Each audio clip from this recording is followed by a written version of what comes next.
बिस्मिल्लाहिर्रहमानिर्रहीम। अस्सलाम वालेकुम। आज हम आपके साथ शेयर करेंगे भरे हुए करेले बनाने की रेसिपी।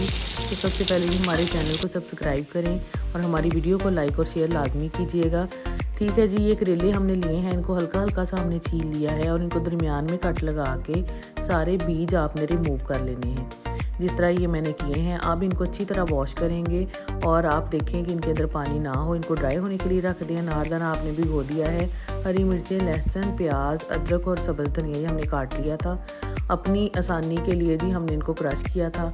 सबसे पहले आप खुश्क धनिया और अनारदाना को अच्छी तरह से पीस लें। अब इसमें आपने लहसुन, सब्ज़ धनिया और हरी मिर्चें डाल के, प्याज डाल के इनको अच्छी तरह से यकजान कर लेना है, अच्छी तरह से पीस लेना है। फिर इसमें नमक, हल्दी और सुरख मिर्चें डालें और अच्छी तरह से अपना मसाला तैयार कर लें। ये देखिए हमारे मसाला आप देख रहे हैं कि कितना अच्छा सा तैयार हो चुका है। इनको अब आप करेलों में भर लें और जो मसाला बाकी बचा था उसमें मैंने एक प्याज काट के डाल दिया था और हरी मिर्चों को काट लगा के इनमें भी मसाला भर दिया था। ठीक है, इसको अच्छी तरह मिक्स कर लिया है। इनसे करेले नरम हो जाते हैं। ये हम जब दम लगाएंगे तब डालेंगे। फिर जी हमने करेलों के ऊपर धागा लपेट दिया था ताकि ये खुले ना, और इनके ऊपर हल्का सा नमक छिड़का था। हम कढ़ाई में ऑयल गरम करेंगे और अपने करेले इसके अंदर डाल देंगे। जिस तरह ये करेले फ्राई होते जाएंगे, इनकी साइड चेंज करते जाएंगे और इसी तरह पूरे करेले हम फ्राई कर लेंगे।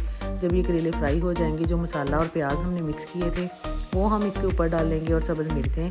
फिर हम इनको दम लगाएंगे और प्याज की पानी से जी ये करेले अच्छे से सॉफ्ट हो जाएंगे। ये बहुत मज़े के बनते हैं। आप लोग भी ये रेसिपी फॉलो कीजिएगा। साथ आपने जी लस्सी पीनी है, चोपड़ी हुई रोटी खानी है और इंशाल्लाह आपको पसंद आएगी। Thanks for watching. अल्लाह हाफिज़।